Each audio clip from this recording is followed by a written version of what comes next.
खुश आमदेद प्यारे दोस्तों, लतीफ़ प्रो टीवी यूट्यूब चैनल में खुश आमदेद। तो प्यारे दोस्तों, ये एक कौवा है और जो है उल्लू के बच्चे और उनके अंडों को खाने के लिए जो है इधर दौड़ रहा है। तो लिहाजा हम जो है इनकी वीडियो रिकॉर्ड कर रहे हैं।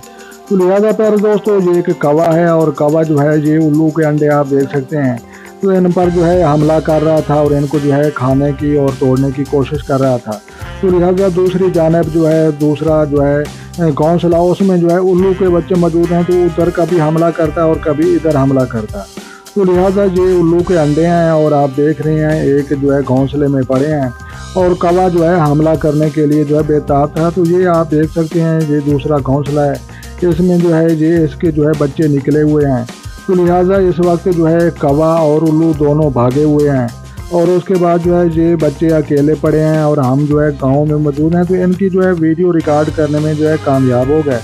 तो लिहाजा प्यारे दोस्तों, ये घोंसले में जो है ये उल्लू के जो है बच्चे हैं और देखें ये कैसे मुंह उठा कर जो है इसमें देखते हैं कि हमें कोई खाना खिलाने वाला आ गया, हमें कोई चोग देने वाला आ गया। तो लिहाजा जनाब, चोग देने वाला माँ के अलावा कोई नहीं और दुश्मन तो ज़िंदगी में बहुत होते हैं। तो लिहाजा मिलते हैं किसी नेक्स्ट वीडियो में।